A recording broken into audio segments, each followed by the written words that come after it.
Welcome back, and today is an exceptional episode with Dr. Karolina LaBrecque. The reason I brought Dr. Karolina on is because her work is a revolution of her own frustration. I didn't even understand her work existed until I met her during the pre-call. And the work that she does is, how do you organize yourself? How do you organize your surroundings? How do you become your best support in thriving as someone who is twice exceptional? Now, just like me, you may be wondering, what is twice exceptional? And that is a principle that I will let her dive in. But the way that I understood it is, in the usual everyday life, we think of someone with autism as someone on the spectrum. We think about somebody with bipolar. We think about somebody with PSTD, and we say they have a personality disorder or something like that. But really, in her world, this is a different scenario. In the world, these are gifts that are represented to us as something that is abnormal. And because we don't understand it, we label them as people who are out of norm. But really, in her world, we are the slow ones.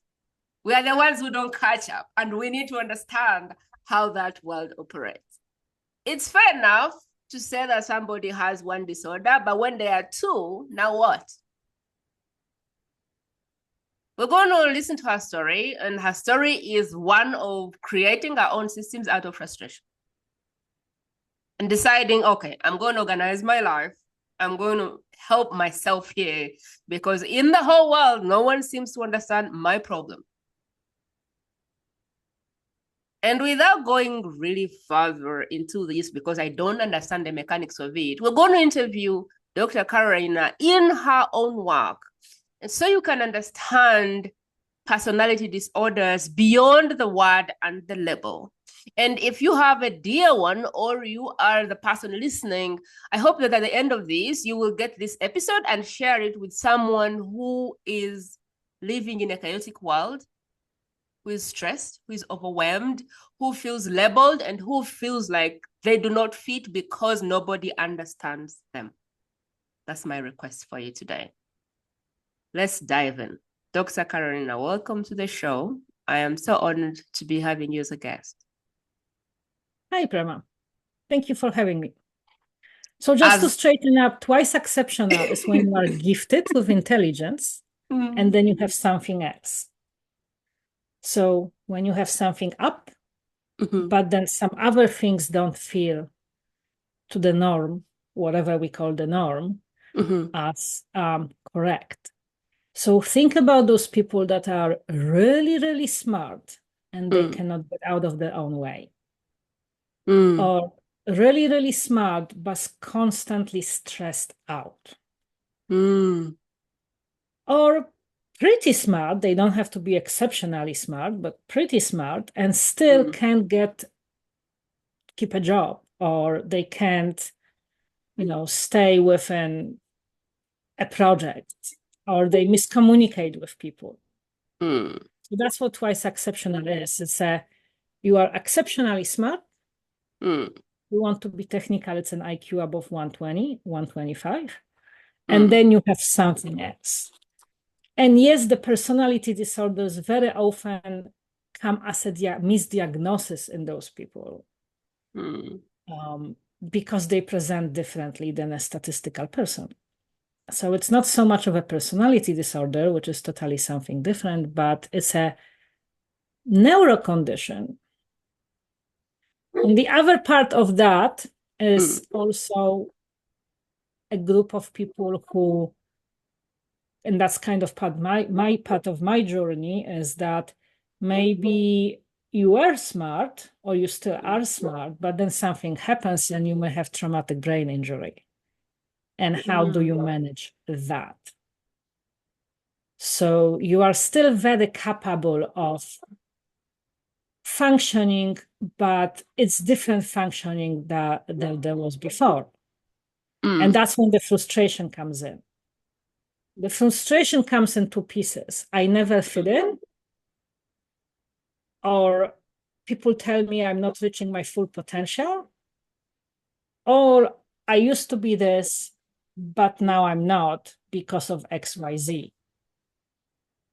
And interestingly, very often, if you have someone twice exceptional and they get a TBI or a huge stress or PTSD or whatever, it kind of highlights the missing.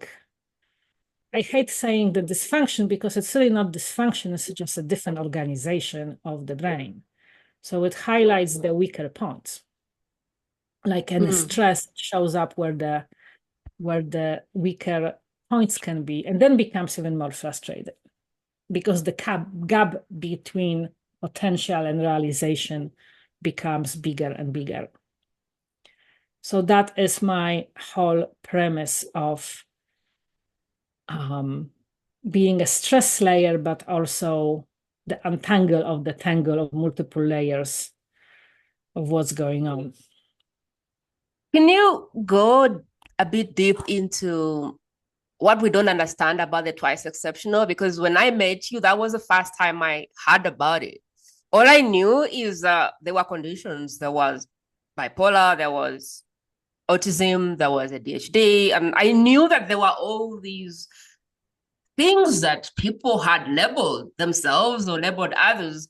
But when you say twice exceptional, for me, that was the first time I ever heard of it. So if someone is hearing it for the first time, could you help us in a way that we can touch it? What is that? How do I know I'm twice exceptional? Or how do I know I'm a person? Yeah. So basically, if you want the formal definition, it's a person with neurodisability that also has a very high IQ. In reality, it's this. Imagine Einstein, or even, the crazy professor that sits in a lab and forgets to eat, right? And is totally disorganized and can be very one-track mind. It's the brilliant manager who cannot communicate. It's huge potential that comes with a little bit of issues, because from neurological point of view, if you up one thing, you're also going to up the other. And when you up something else, or you down, right, because everything balances up, now you have issues. So for example, very often you have people with high IQ and sensory issues. That will be your child that doesn't want to wear texture or doesn't want to eat because it doesn't taste right. And you're looking at this chart and you're thinking, holy cow, you have all A's, all higher grades in school. And all of a sudden, I'm fighting you here over eating a stupid sandwich. It doesn't make sense. It does not add up. So for an outsider that's within the norms, none of this makes sense because they cannot understand or process the way that twice exceptional people process the world. We've also talked about the fact that, when you are twice exceptional, very often you feel lonely. So as an example, if you have someone with an IQ over 160 and an average person is about 100 or 110, the analogy I like to use is this. Imagine that you live in a world that every single person, because we're talking about people that are like 0.000%, right? Like total outliers at that level. But imagine that every single person that you're interacting with you in your whole life is not as smart as you are. So imagine that you're spending every single day of your life with children who are second graders or younger. Right? So every interaction you have, you are wondering why the hell they don't get it. Why they don't understand the way I think. Why can't they jump from this to that? Because in your head, you go very fast. Or you get frustrated why things are not going as fast as I want them to go because your brain goes so much faster. So I like to compare it to a race car. In order to drive a race car, like in Formula One, right, you have to have exceptional skills to drive that car at that speed. And it comes with years of practice and understanding. And most people don't have those skills to keep up with the ability of that car. So then you are this Formula One car driving in a city 50 miles an hour. Right? That kind of is well, cool, I can do it. And if I want to speed up, I can, but I'm not allowed to because the laws don't allow me, because here are the social norms. So I have to adjust my speed to that city speed, but I'm a Formula One car. I want to go 100 miles an hour, not 50, right? Or even more. Wow, that's And really then good. you have to constantly control yourself not to go that fast. Because when you do, people like, oh, you're bragging, or you don't get it, you don't, so that's the flip side. So that's how it kind of presents itself. There are kids and adults that I worked with that, for example, they very bright, but they may have dyslexia. I personally wasn't diagnosed till very late in my life with dyslexia because I'm not your typical dyslexic. I can read, and I read a ton. I remember in elementary school, before 8th grade, I was doing about 1,000 pages a week. And I had straight A's. If you ever see emails from me, unless I do them on a computer that spell checks for me, you know that I cannot spell in any languages that I speak. I just can't. I don't see it.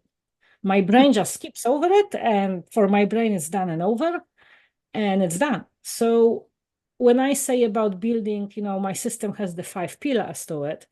There is the befriend your life through befriending your quest, knowing what you want from life, befriending your time, befriending your brain, befriending your body, befriending your surroundings, right? So when I say befriend your surroundings, I use tools like I never send a formal email without having it proofread. Like right now, ChatGPT for me, best thing ever, or AI, or Grammarly, any of those softwares that can make sure that I don't, they highlight it for me in red, or they reformulate the sentences, especially in English, which is my second language.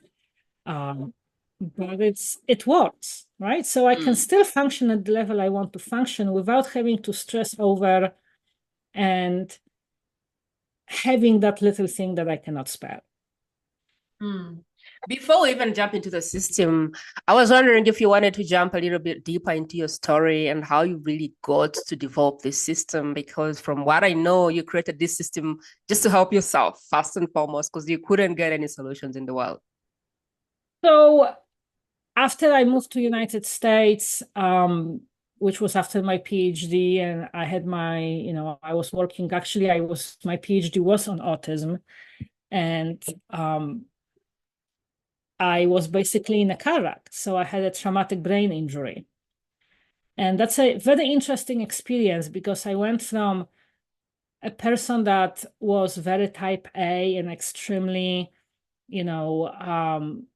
driven and extremely pretty fit, maybe not extremely fit, but very fit. I did sports my whole life. I went to a person that neurologist told that I supposed to go take this medication, which happened to be Adderall, and go on permanent disability. I couldn't write. I had to reteach myself how to handwrite. I remember I said I was reading about 1,000 pages a week. Well, for a good 4 years, I couldn't read 2 pages in a day. I would lose track. I remember when my daughter was 2, that car wreck happened when she was 2.5, 2 years old, basically. If I left something on the stove, my 2-year-old was reminding me that there is something cooking, because if I didn't look at it, I would forget about it. That's the working memory part. I had balance problems, walking problems. If I stepped on the grass, I would usually land up on my tushy. So I walked the walls a lot. I couldn't walk on anything squishy. If I went to meeting, I would have to get out of the meeting and sit in my car for like 45 minutes before I could even drive. So so I had to, and it was an interesting experience because the true me, the core me, was still true me. And so like, why can I do this? Like, why everything is so hard? And why am I not healing fast enough? But it's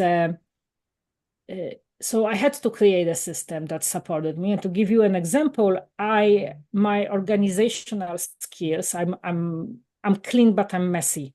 I'm that person that has 7 projects on a desk, 5,000 books and bunch of papers.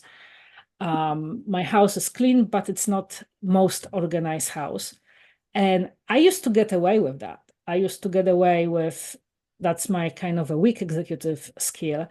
I used to get away with it because I had exceptionally good working memory, means I knew everything there was. If I put a paper in a stash of papers, I knew exactly where that paper is and I could pull it out. Well, what happened with my TBI is that my working memory, as I just told you, was gone. So, at the age of 38, I was that person walking around the house for 2 hours looking for my freaking car keys before I could leave the house, because where did I put them? And they didn't have a place. So I had to organize systems of like, okay, this goes here, and I'm going to train myself to put it here. So I don't waste 2 hours getting out of the house. We installed a keypad because I locked myself out of the house a few times, and my husband had to come and get me out or get me in because I couldn't get back in. So now we have a code. Obviously, now I don't, after some serious rehab and befriending my body again, I don't forget my keys anymore. But it was an interesting couple of years of, you either figure it out. And the mainstream medical, I did 18 months of rehab with post-concussion center that specialized in concussions, because that's what I had, was basically very severe post-concussion syndrome. To this day, I have some issues, but nothing comparing to what it was 5 years ago. And they basically said, no, that is it. And interestingly, my lawyer said, your tests are fine. You are within norm. And I'm like, well, sir, but my norm is not this norm. My norm is here. And you're telling me that I'm here. So yes, statistically, I'm now within the norm, but that has nothing to do with how I live my life and what I'm used to doing. I'm not used to reading 2 pages a day. I'm used to reading a book a day. And so I thought to go back to that, and I'm almost there. I think brain-wise, I'm probably about 85%, 90% there. Body-wise, getting there. There are better and worse days, but it comes with territory. But yeah, it's the never give up and getting in a flow and really knowing who you are and just focusing on what's important to you and not everyone else. That's came out of that. When I first encountered your work, I got a sense of there's people walking around with overwhelm, stretched too thin, feeling like they don't fit, and most likely everybody telling them they need to be fixed or they need a pill or all of that. Would you speak to that, or the ignorance that exists that gets people frustrated over and over and over, especially if they do not even know that they are twice exceptional and that's why they're struggling? If they think they need to be fixed or they believe they have a disorder, or for some reason they've just been made to feel like they don't belong. Could you speak more to that so that we can really understand, maybe not to stigmatize people, or if someone is watching this and they're twice exceptional, to go, oh my God, now I see myself properly? It's that kid that a parent in house know they are so smart, and then they go to school and they get low grades.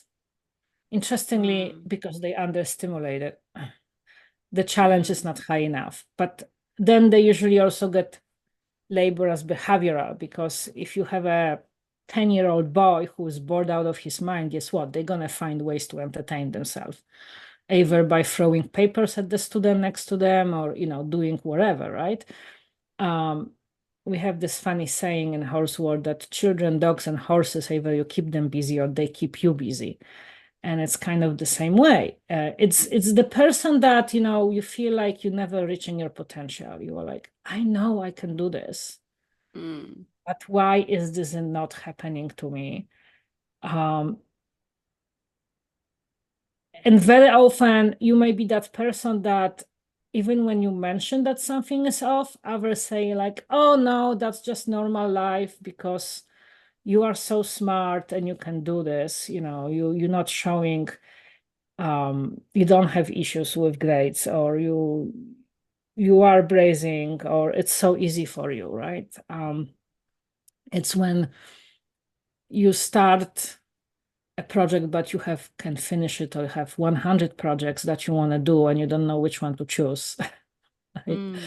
Um, or the feeling that every time, the analogy I use with my clients is that when you are neurodiverse and you live in a neurotypical world, it's like landing in a foreign country all the time. And after living a while in a foreign country, like I migrated from Poland to United States, and I've been here for a very long time, on and off for 30 years, and I'm pretty well assimilated. But there are still some things from time to time that I go, that's a big cultural difference.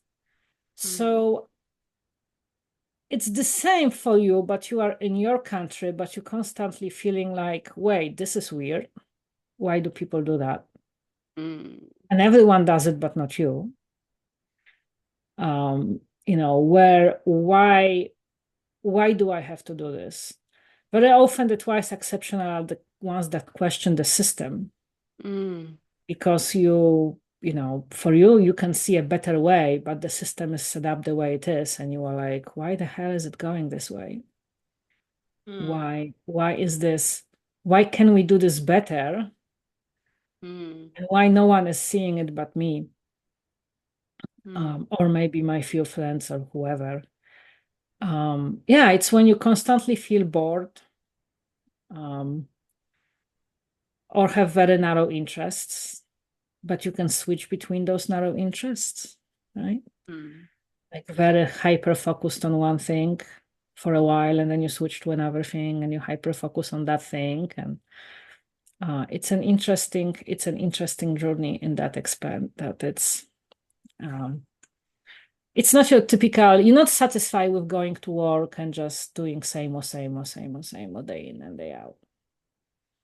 Yeah. The system does not support your abilities. I really like what you're saying there. There is an inner knowing that you can make things better, you can have a better world, you can move things faster. But it's like everyone is slowing you down. It's like everyone is just not adding up. And you're like constantly frustrated, disappointed in everyone, including everyone, the doctors and everyone. The systems are all like just beneath where you can go. And it's like you're always having to put a brake on your abilities. I really love that. I would love you to walk me through your system of living in balance, balancing your superpowers with your disadvantages or weak points to have more, what is the thing, harmony, or even thrive without spending your whole life feeling like you don't belong. So the key to the system is knowing yourself. That is really the first step.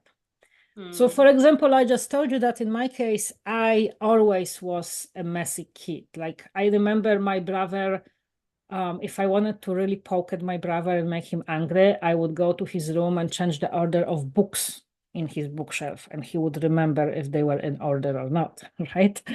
The little things siblings do to each other in elementary school. But I was always the one that had a pile to a pile. And I can keep it clean if I focus on it.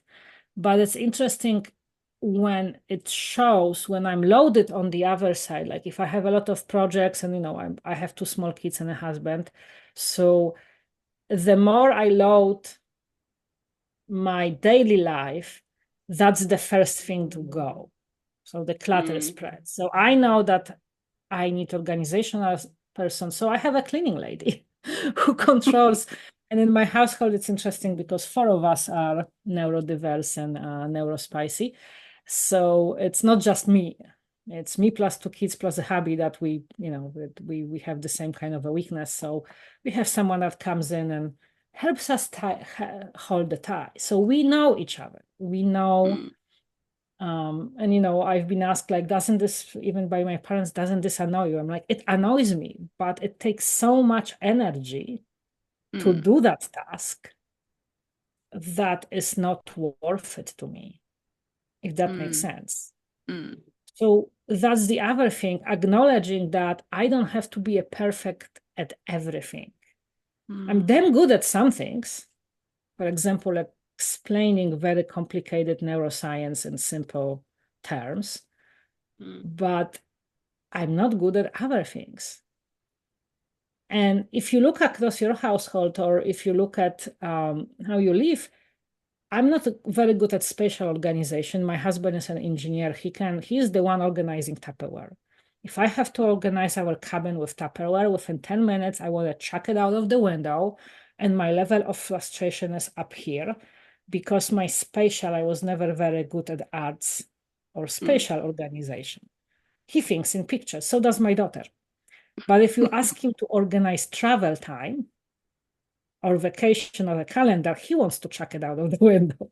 So he does the Tupperware, I do the calendar, right? We know each other, we know who is good at what, and there is no shame in saying, this is yours, this is mine, and communicating and supporting each other, and not getting upset with each other if it doesn't work on one side or the other.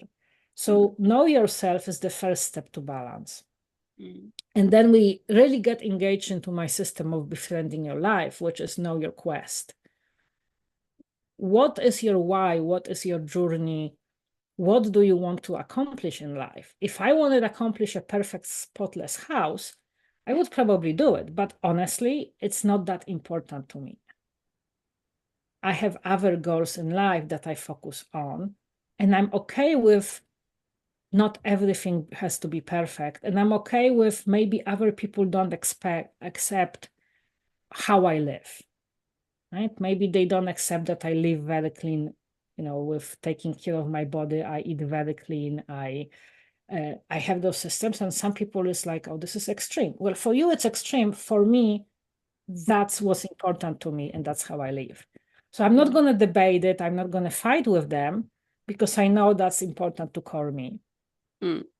But I also understand that it may not be important to them, right? So that's your quest. Then befriend your time. So once you know your quest, we talk about time management, but truly think about it. Can you manage time? Like if you say right now to the time to stop, is it gonna stop? So obviously not, right? So the only thing that you can manage is you and what you do with the time that you have given.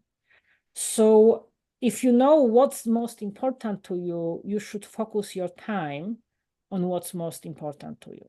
Given the life systems are such that I still have to brush my teeth and I still have to make time to pay taxes and, you know, do all those little things. But the bulk of my time in my life goes to my children and to my business. And the business aligns with my journey. All right. So maybe not into reorganizing my living room or organizing my closet because that's not that important to me. So the next thing after the time is befriend your mind. And when you befriend your mind, as I like to call it, the hamster on a wheel that goes chip, chip, chip, and says all the things I should, I could, I would, right? So we have the saying in psychology that depression is living in the past and anxiety is living in the future. And happiness lies in between, which is the mindfulness of living in a moment. So befriending your mind and understanding that, okay, I'm good at this, I'm not good at this. How can I develop systems that support my mind and my health? Which brings us to befriending your surroundings. Those are the systems. It's simple things like, if I have one place to put my keys in, I'm more likely to find those keys. If I have a morning routine, I'm more likely to accomplish the task. If I have ADHD and my attention span is short, I can turn on notifications on my phone. I can, you know, develop a area of work when there are no distractions, even if it has to be a room with nothing in it, be it just you and your laptop, right? There are systems that I can support myself. That's befriending your surroundings. And also the big part, and I will go a little deeper into this in a moment, but the huge part of befriending your surroundings is also who you spend your time with. So finding your people and finding people that will get you and support you, and not necessarily just pretend to be your friend. In the United States, there's this saying that it's better to have 4 quarters than 100 pennies. They add up to the same number of money, right? But would you like a pocket full of 100 pennies or really solid 4 quarters?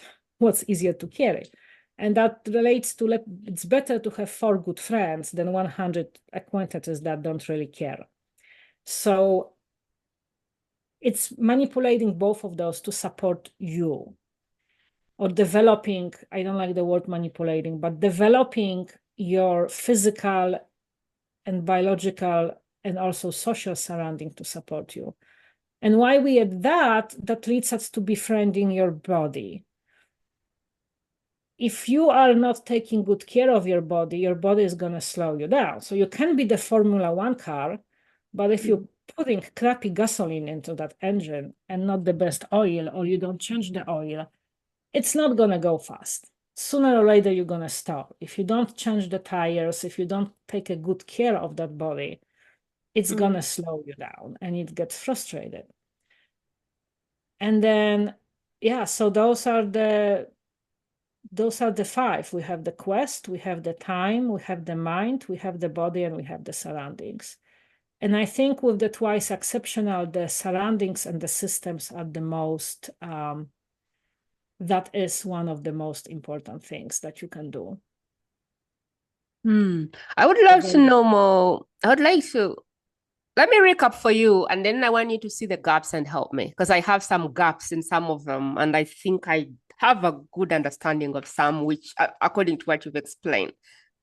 So let me try and go through, and I want you to help me understand what I'm missing, if that's okay. So in the system, the first thing is to know yourself. Know your weaknesses, know your strengths, and just know yourself well enough that you can give yourself the ability to get out of your own way. Like, don't fight yourself. If you're not good at something, stop fighting it. Find a way to... Yeah, it's, if you have a broken leg, it's okay to have a crutch, right? If you need a crutch, if you're diabetic, you take insulin if you have to. And there is no shame in it. And it's the same with everything else. If you need a little bit of a support in the area, be okay with getting that support. You're not supposed to be good at everything. It's not that. Like, be okay not being the best at everything there is to do. Like, be okay saying, okay, organization is not my thing, or cleaning is not my thing, and just give it away. Find somebody else to do it. Like, be okay with not being the person who cooks every day, because that's fine. That's what I understood there. And here is the funny thing about twice exceptional. I would say that majority has asynchronous development. I know a fancy word. What does it mean? They excel in one thing and they're not good in the other. So for example, when you think about a kid, they can do, let's say they're in a 5th grade, but they can do a school material of maybe high school, right? You go, oh, wow. But then you talk to this kid and you are like, wait, are they in 5th grade or are they like in 3rd grade?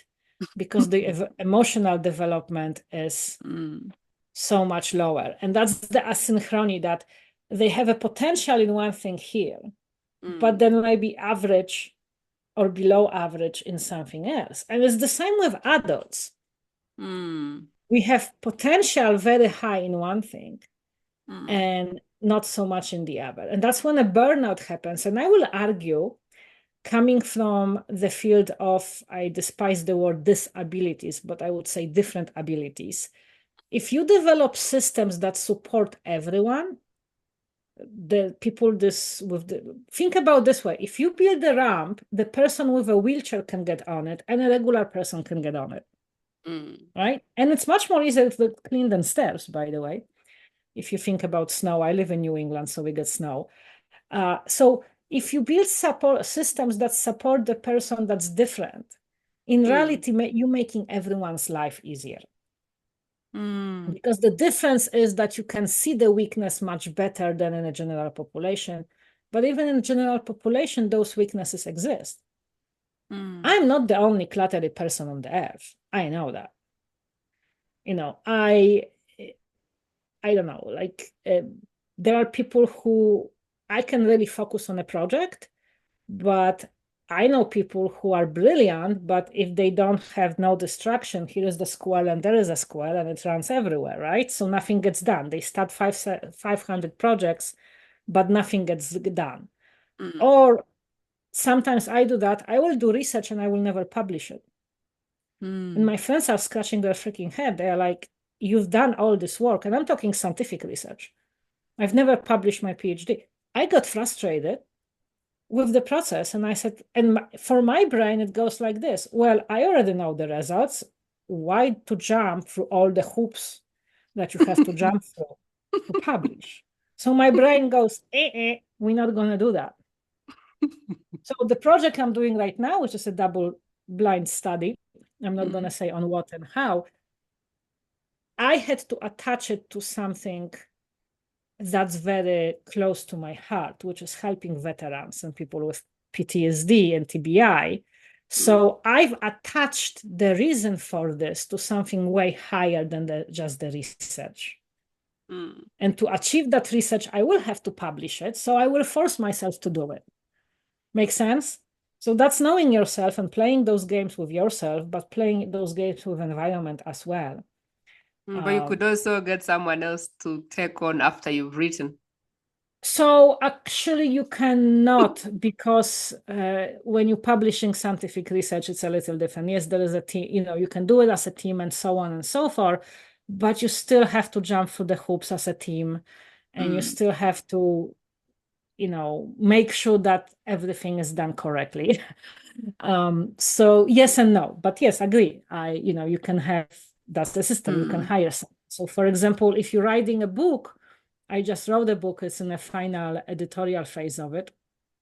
I wrote it, I ran it, so I wrote the book, then I ran it for ChatGPT to make it nice and in English, and then I gave it to editors, right? So they editing the English of it, and they is gonna come back, and someone is gonna make I already have the person make a beautiful book cover for it, and make it pretty inside. Could I do it myself? I could. Would it be perfect? No. Would I be frustrated like hell? Yes, because as I said, I don't do pretty, I don't do graphic design, I don't do any of that. That is not my strength. So it's a combination of, you know, building systems that support everyone. I'm just wondering, I have a friend who has a child who has autism, but I do not know what else he has because he's probably 10 or so. He doesn't speak. So they only know he has autism.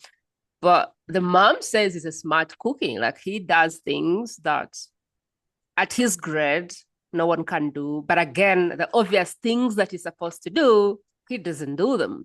So what would be your best advice for a mother like that, who is in a system that doesn't fully support the child, and she also doesn't have enough knowledge to know what to do?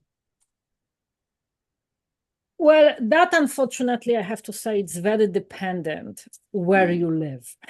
That is so country dependent. And so, because when we're talking about the child that does not speak, which by the way, doesn't mean that they don't understand language, they don't process language, they just don't speak. There are other communication devices, there are tables that you can use with pictures, there is typing, there is so much more. I've used to work with people that were severely autistic, and most of them were not twice exceptional. They were really on a level of lower functioning. But even with those people, there was something that they were very good at, right? There was something that they were, and they taught me so much about happiness and being, in a moment. So for a person like that, it really depends on a system in your country. Like if you live in the United States, I would say early intervention for a 10-year-old is too old, but occupational therapies, communicational devices, physical therapy, neuro work, stuff like that. But also look at the person through the prism of their strengths and not their weaknesses. So don't focus. I'm a parent, so we all have that tendency of like, oh my God, they have to be up to average developmental speed or whatever. In reality, they don't. They all separate human beings and they can develop at their own speed. And it's hard, especially if it's a level when you realize that maybe they will never be able to live independently. But focus on what they can give to the world and not what they lack. Right. So what are the very good smart things? So maybe this, let's say Johnny, he is going to be a computer programmer and be a brilliant at that. And he will be sitting by a computer and doing that all day, but he's going to need an aide to remind him to eat, to remind him to take a shower, and to get him on and off bus. And maybe getting him on and off and bus is going to be learning the routine of the road and all of that. But he still can do the programming, right? So find that thing that they're really good at and build your life around that. And I think that applies to, you can be twice exceptional or you can be neurotypical. It applies to all of us. Find a freaking thing that you're really good about and build your life around it. I have this standing joke that I talk about that I would make very good money playing in restaurants. People would singing and playing an instrument in a restaurants. I could make really good money. And that's because people would pay me to get the hell out. I am that bad at music. Now my daughter has a first perfect pitch and picks up instruments and plays them pretty fast. And I think she was 2.5 when someone asked her if mommy can sing. She went like by auntie. It's like, Uncle Bugsy can sing? Yes. Can Auntie Kada can sing? Yes. Can mommy sing? No. That was at the age of 3, right? So I could spend my time and my life learning music and practicing, especially piano, because you don't have to have a pitch. I have this accent because I don't hear it. I've been speech therapy, vocal coaches. This accent is not going anywhere in English. So, I could spend my time learning music. I enjoy music and, playing with it and trying to get really good at it, or say, okay, I enjoy music, but this is not the thing that I will never excel at, comparing to my child or any other musician who can hear. Right? So accept that you're not perfect at everything, and then figure out what the hell are you good at. And stick to that. Don't try to be a pizza and everything to everyone. Be good at what you are good at and stick to that. Okay. So that was a point about managing your time. One of the pillars was managing your time, which is you can't do everything or you shouldn't try to do everything at the same time. So choose and pick what is priority over what. And instead of having 10 projects, 1,000 pages, 5,000 books, think today, right now, what is important? What can I spend my time on? Right? Yep. Okay. And I think that is even more so important in the world we live in right now, because, I'm in my mid-40s. When I grew up, internet became a thing when I was finishing high school. So I'm the last generation that actually, to do research, I did have to go to library and understand the catalogs and not sit with a laptop in my bed and figure it out in 5 minutes. But now we have overload of information and we have overload of abundance of what can I do, which is why people do nothing, because There's cool research showing that even an average person, if you give them more than 5 choices, they will not make a choice. If you ever wonder why in a store you usually have only 3 to 4 brands of something, of one type, like cereal or like spices, is because if you give them more than that, most people will get the paralysis, kind of not move, and I don't know which one, so I'm not going to make a decision. And it's the same with internet and informational overload. So many competing, noise that it's very hard to decide which one is correct and which one is a good one. So anyway, that was a digress of choose one and focus on that. Choose one, start one. There's so much which can cause paralysis. Befriend your mind. What I understood on that is understand how your mind processes and create systems to help you. Yeah. So if you know that you don't, basically boils down to it. Yeah, if you know that you don't remember things, help yourself. If you forget to shower, put a system in place to help you remember. If you forget, like one of my problems is I forget to sleep. And sometimes it's 3 a.m. and that's a big problem. And it will be 3 a.m. and I'll see Matt like, hey, it's 3. And I'm like, oh my God. Like I forget to sleep. I get lost in work. And before I know it, it's 3 a.m. And I'm like, okay. Nowadays, I set an alarm and I'm like, bedtime. So is it kind of the thing there are there? 2 aspects to that. Interestingly, one is pro and one is against. So sleep is necessary, and the best sleep, and there is a ton of research on that, actually happens between 10 and 1. Which you are probably like, well, that's my peak hours of functioning. So knowing what you can function, I have a friend, one of my mentors, his whole life, doctors were trying to give him sleeping pills because he literally sleeps 4 to 5 hours. And he's good with that.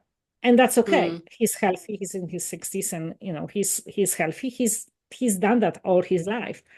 But the doctor's like, oh my God, no, you have to get the 7 or 8 hours of sleep. And he's like, I can't. Even with medication, he couldn't.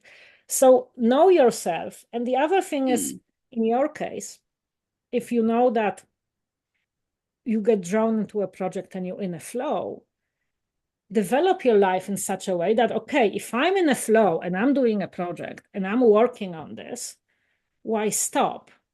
But have a flexibility in my schedule that then I can sleep for 6 or 7 hours, right? Which, if you're working a job where you have to show up, it's almost impossible, right? Because if you have to be at the job at 8 a.m. and you have to get up at 7, well, if you're going to sleep at 4, that's not going to be good. But if you have a flexibility of arranging your schedule in such a way, okay, if I'm drawn to this.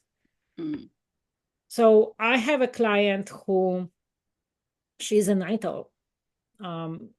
And she built her business about the fact that she works with clients in the afternoon, which suits her perfectly.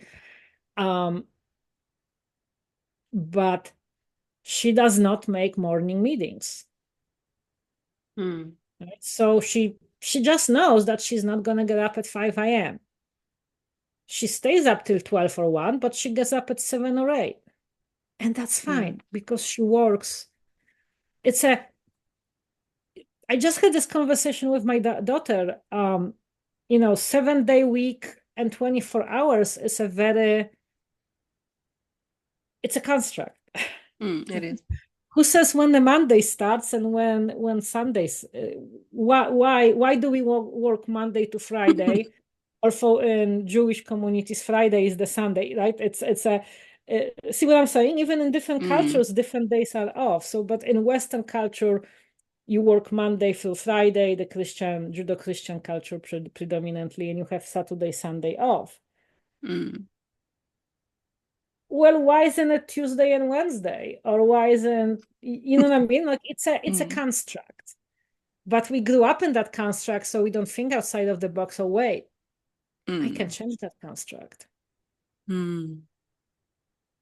I also had the surroundings, like make your surroundings support you, which is more like if you get distracted, empty your table. I have this device and this is never on. Like you can call me, I don't answer. I don't hear it. The ringer is, I don't have anything making a noise. Because I own a business and I get the spammers call me literally every 10 minutes. And I tell my potential clients, text me. And I've also have the understanding that I am not an ER doctor. If I don't pick up this phone, no one is dying. So that's the time, befriending your boundary, right? Understanding when your boundaries are. So right now I'm with you. My kids are not home. My dogs are happy, even that it's a day off, right? I am here with you. I don't have 5,000 competing things. And I literally send my kids to my mother-in-law for a reason, because they be getting up about now and knocking on the door and saying, Mommy, I want breakfast. We happen to have a big time difference between us, right? We started at my 7 a.m. and it's afternoon for you. So see what I'm saying? Yes. How can we make this work within my life systems? And everyone is happy, but grandma gets the kids get to sleep in with grandma, and I get to work. It is so important how small. Yeah. So it's the same with phones, with the same with, having and some people, especially with ADHD, like to have a music in the background. That's fine. And some people cannot have a music in the background. So know which one you are, again, right? You prefer total quiet, or do you need the music in the background to hyper focus? Which one are you? Which goes back to know yourself. It goes back to know yourself. There is no magic. It has to work for you, not for whoever you're working with. So not every system for everyone, but figure out your own systems. That's a big one, because most people, they read another book and another book and another book. And from speaking with you, I don't know that there's a book which has been created for someone who is twice exceptional with different combinations of things. Well, if you think about the impossible number of combinations, right? And then you have the different countries and different values and different, it's impossible to write a book. We have children, and you get a child and here are the child development books, but really every parent would tell you that they do not come with the manual. You literally have to figure it out as you go. Children do not come with manual. Yes, there are some trends, but I have 2 children and they totally different. I have a boy and a girl and they totally different. And what motivates the other shuts down the other. You have to figure it out one at a time. And it's the same with yourself. Figure it out. I can easily be in a 5 a.m. club. There's a book, The 5 a.m. Club, or whatever, the whole, I don't function past 4 p.m. I've never took a college class past 1. I can do exercise, I can clean, I can do the house, I can work some, but I don't learn. My brain best learns in the morning. I'm most productive. I'm the early riser, I have no problem. 8 a.m. classes was my thing in college. My friends were like, you are a nutcake. And if I had a class past 3 p.m., I was like, what did they talk about? I couldn't focus. So guess what? I worked in the morning. I would go to sleep at 9, get up at 3 or 4, or party, because college is for partying, right? But it's know yourself. There's not one system that works for everyone.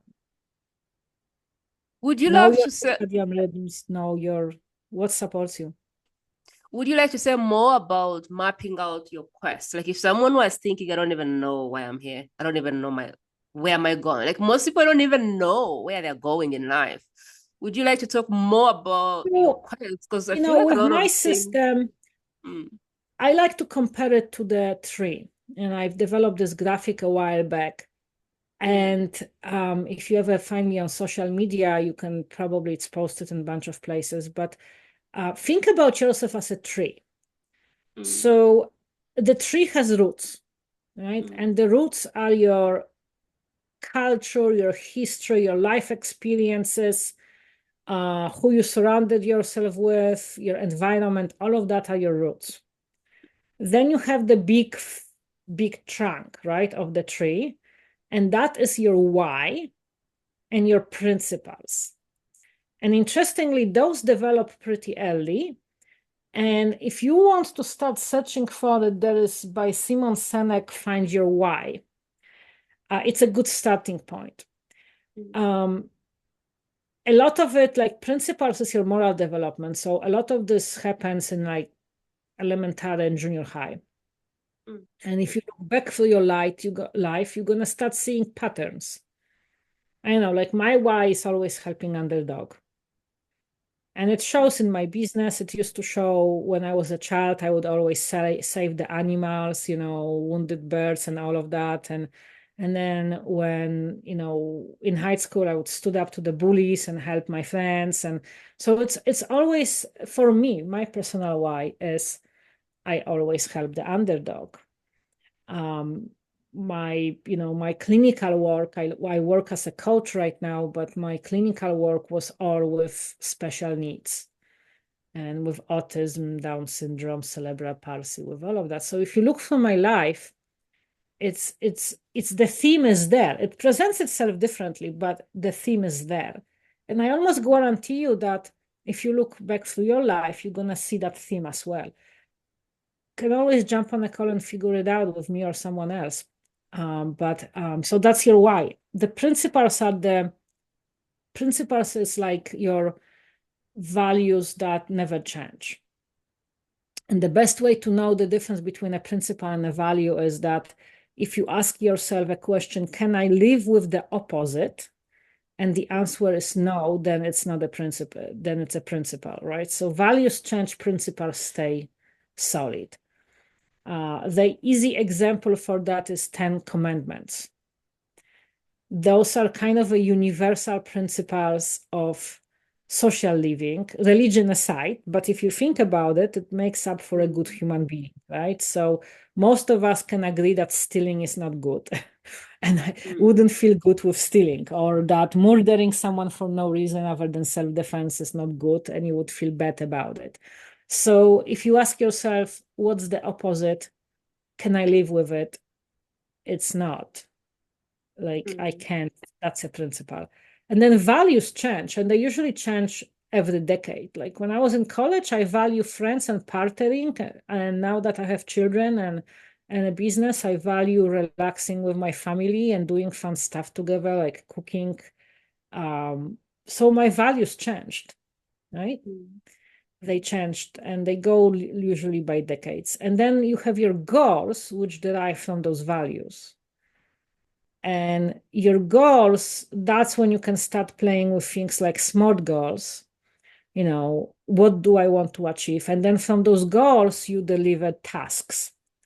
So the trunk of the tree is your why and your principles. The thick branches is your values, and then the small twigs are your goals, and then the leaves are your tasks.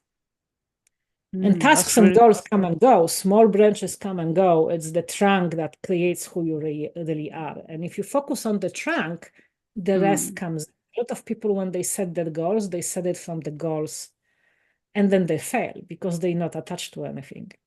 Is there anywhere the listener can go and see this visually? Because I think I've seen it before. It made so much sense when I saw it.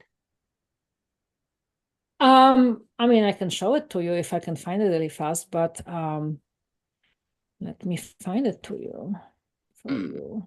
We're on YouTube right now. If you would like to see the actual diagram, head over to YouTube. If we can't find it, we will somehow link to an article that Dr. Karolina has written. Yeah, so no, I have a picture for it. It's very easily findable.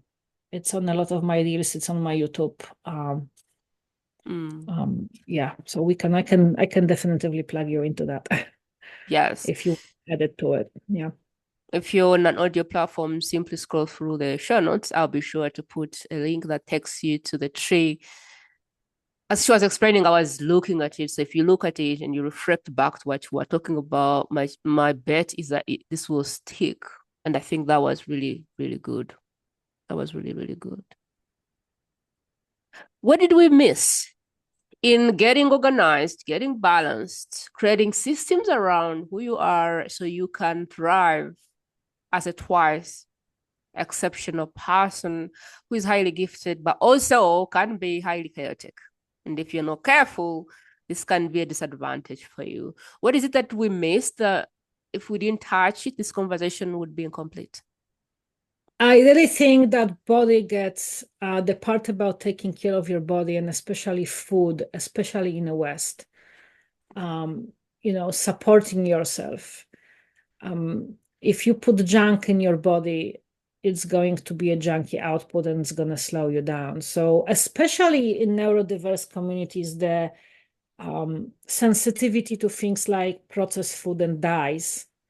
I know so many kids and adults with ADHD that if you get them red dye, they jump on all over the walls, and it gets them hyperactive. The processed carbs and sugar, which hit your dopamine circle and just mess up your reward circle and focus. So really a good solid foundation of good nutrition. Now mention, I haven't said diets. I said good healthy habits. Yes, it's okay to have a candy from time to time. Just don't make it your main food group and don't eat it constantly.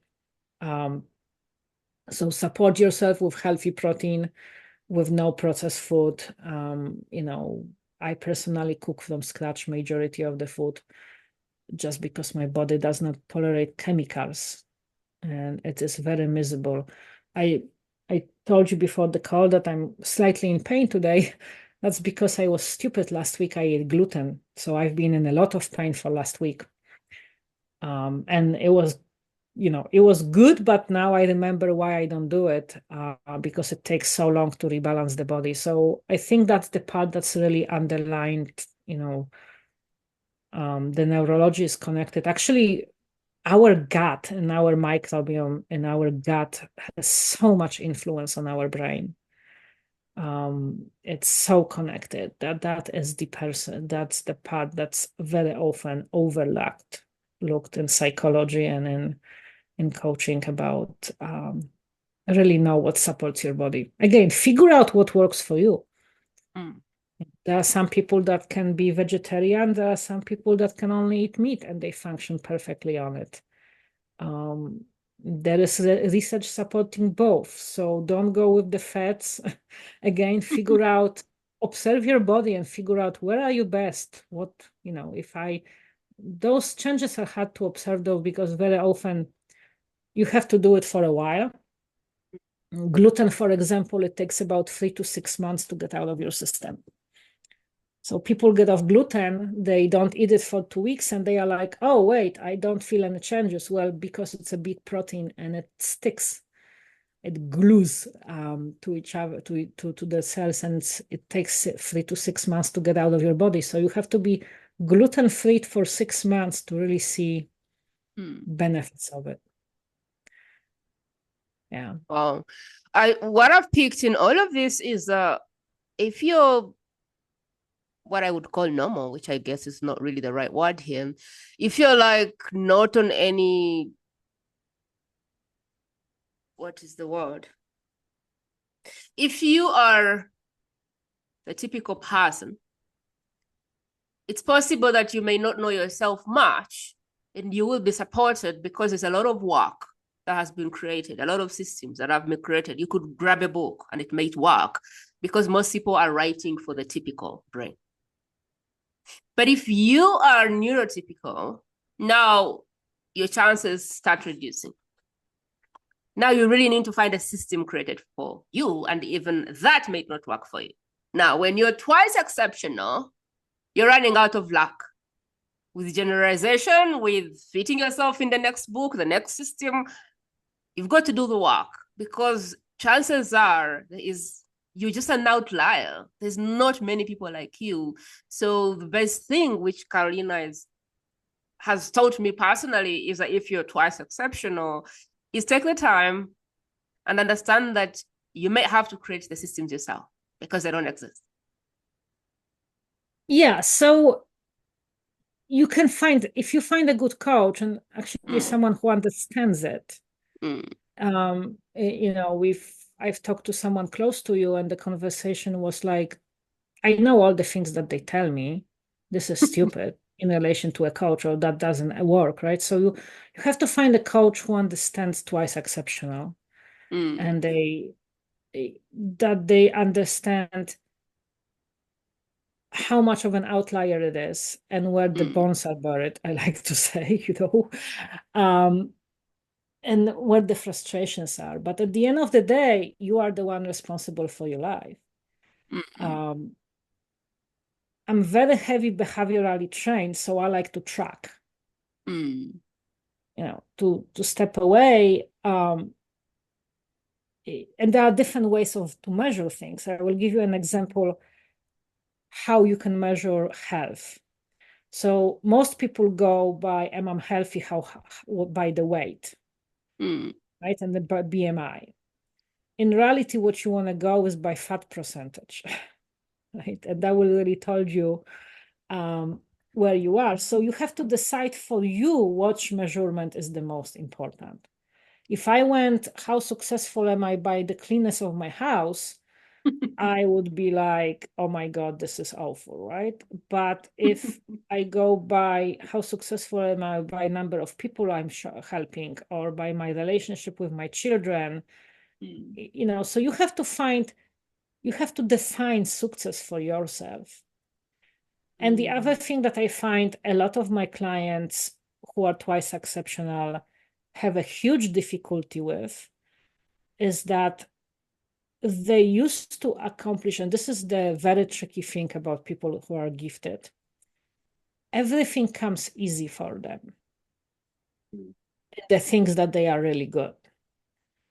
So when they start working on the things that they are not good at, they don't have the muscle of the willpower of, you know, I will give you an example, which is from school. A lot of twice exceptional kids fail only in end of high school or college. They exceed through elementary school and they fail in college or in high school. They get really lousy grades.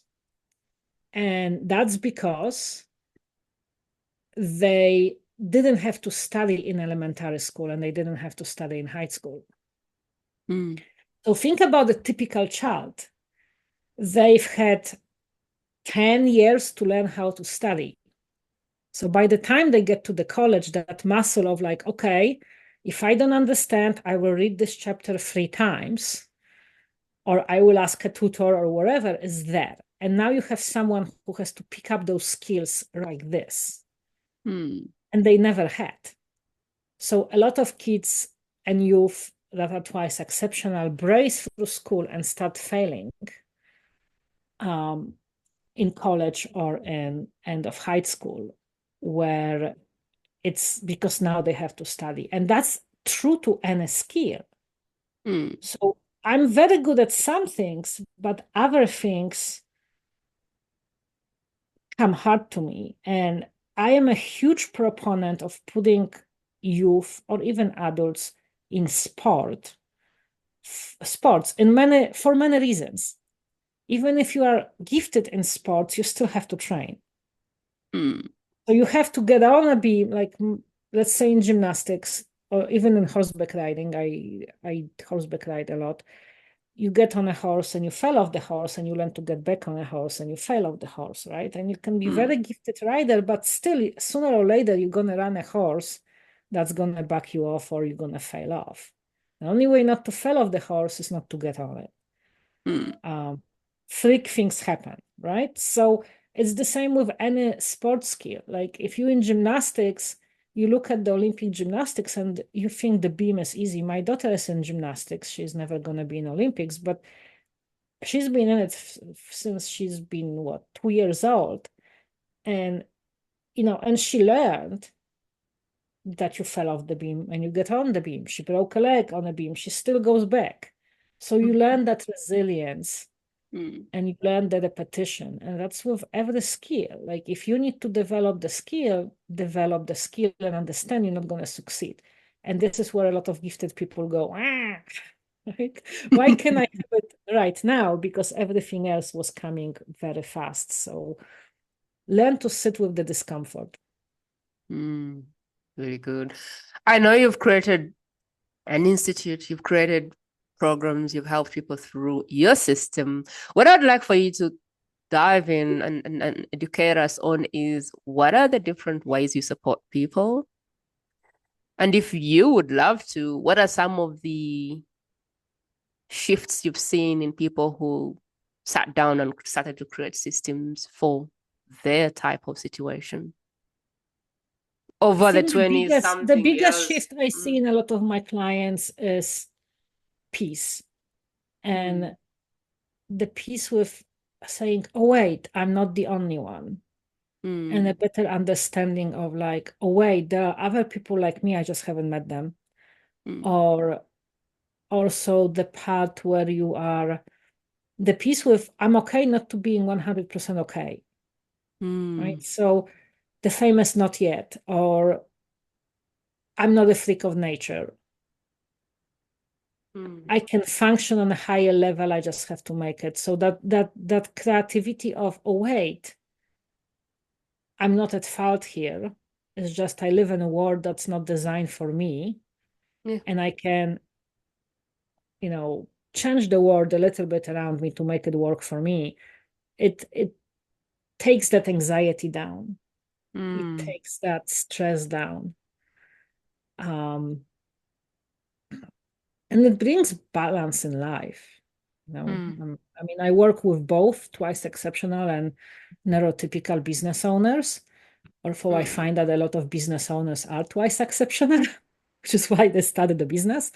But entrepreneurial spirit and the drive and the wanting to do that. But it's for both, realizing that we all have a place in this world, and just it's okay to be you. And then there's a lot of somatic work around taking the trauma out of the body and all of that, because that's a whole different story, but for a different conversation. But yes, so that's that's the biggest takeaway I think my clients have. One of my clients learned within probably 6 months to not be reactive and not be constantly anxious, and be like, oh wait, this is not true, this is just a story that my mind spins. And it took her through some really hard times, including the death of her mother and a couple of other things that are going on. And now she's like, not now. Here are my priorities. I don't have to.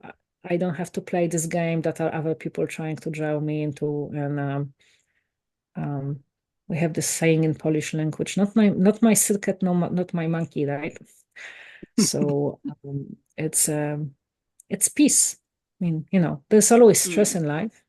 There is always something, but being able to walk through that with a smile.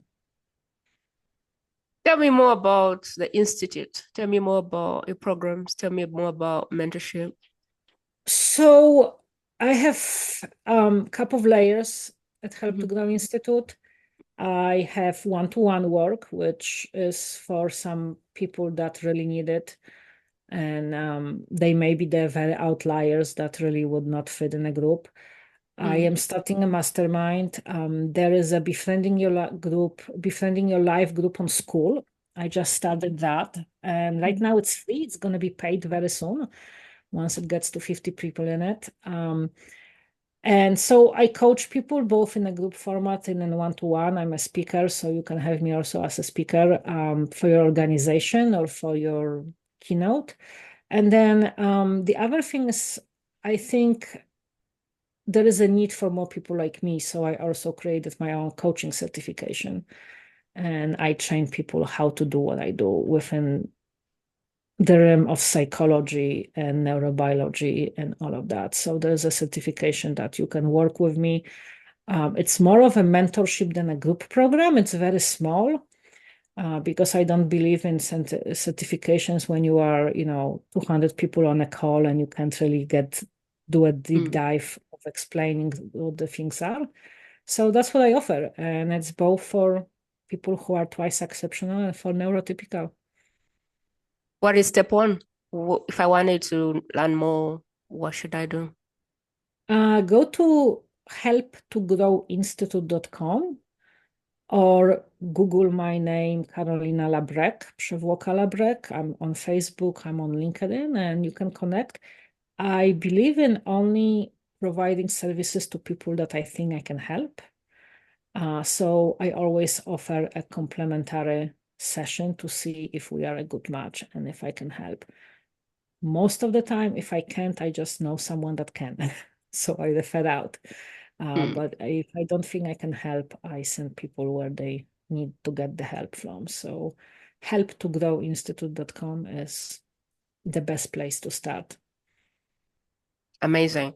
As always, the best thing you can do for me, for Dr. Karolina, for the world, is pause and think, who is the one person that could use some order, some balance in their life? Who do you know that is either twice exceptional or neurodivergent and hasn't figured out a way to organize their life? They're living in chaos, they're living in frustration. It's like they don't belong. It's like they're out of place. Who do you know that you would like to bless? My request to you is pause, grab this link, and drop it in their private space and be a blessing to them. Because a lot of people are there because no one can help them, because they don't fit in the systems of the world. And they're just frustrated because they're on meds, they're on pills, and nothing is helping because no one has told them that they can look inside and create their own systems to support them. That's what you can do to help, other than subscribing, reviewing, rating, commenting, all the nice things. Dr. Karolina, we are getting to the end of this. What would you like to be your last parting words for us? Be yourself. Befriend your life by being yourself and embracing the gifts that you have. Amazing. We'll be putting links in the show notes, wherever you are, about Dr. Karolina and how she best prefers to lead you through her journey. And whether it's booking a call, whether it's going through her other work, whether it's social media, wherever you feel is the best place.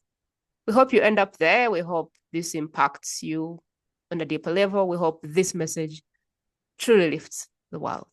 Thank you for today. Have a beautiful day. Thank you for having me. Oh, thank you for being such an amazing guest. Thank you.